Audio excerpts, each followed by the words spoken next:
Welcome back sa ating mga balitang basketball. Bumalik itong si Luka Doncic at panalo na ang Los Angeles Lakers. Kalat rito mga idol ang depensa ng Toronto Raptors. Nahirapan silang i-contain itong mga scorer ng Los Angeles Lakers. Si LeBron nagambag ng 24 points. Itong si Luka naman 25 at si Ayton 25 points and 13 rebounds. 100% pa ang kanyang shooting sa field. Para sa Raptors, si Barnes 22 points at si Mamukelashvili 20 points at Ingram 19. Umabot po sa 19 points ang malaking kalamangan nitong Los Angeles Lakers. Kanilang bahagyang tinambakan itong Toronto Raptors sa kanilang laban. Mayroon din pong nakuhang milestone itong si LeBron sa labang ito kung saan nilagpasan niya na ang 51,000 career points all time sa NBA. Malaking tulong talaga itong presensya ni Luka Doncic mga idol sa mga laban itong Los Angeles Lakers sapagkat nalilito ang mga defender. Maraming spacing ang kanilang nagagawa. Kahit papano naman yung kanilang bangko ay nag-ambag. Itong si Vincent 5 points, si Smith 3 points at Hachimura 10 points, si Drew Timm 3 points at si Vando 2 points. Kahit na maliliit lamang yan pero at least merong ambag ano.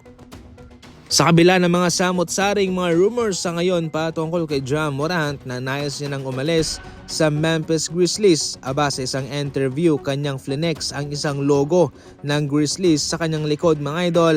At ayon pa sa kanya, siya ay isang loyal na tao at alam niya kung saan talaga siya nababagay. Walang iba kundi ang Memphis Grizzlies. Dahil dyan, marami na sa ngayon ang nalilito sapagkat noong Desyembre lamang ay bumili po ng bahay itong si Ja Morant sa Miami at aabutin lamang ng 20 minutos ang biyahe papunta sa home court ng Miami Heat. Ngunit sa ngayon, ayon pa sa kanya ay loyal naman daw siya sa Memphis Grizzlies. Ano kayang ginagawa sa ngayon itong si Ja Morant? Parang distraction lang ba itong kanyang ginagawa sa ngayon ha? Ano ang komento ninyo patungkol dyan mga idol? Umabot na po sa 8 ang talo ng OKC Thunder at nangyari po ito sa kanilang laban kontra Miami Heat. At ayon pa mismo kay Coach Steve Kerr, I don't think there's any way anybody's gonna break it again. Sa kanyang palagay ay malabo na raw na mayroon pang isang team na makaka-break sa record ng Golden State Warriors na 73 wins and 9 losses. Kumpiyansa ang OKC Thunder sa pagsisimula ng season na ito pero sa ngayon na umabot na po sa 8 ang kanilang pagkatalo at marami pang laban na natitira sa regular season ay wala na pong chance sila na magiba ang record ng Warriors. Sa ngayon mahirap pong pinagdadaanan ng mga kupunan sa NBA.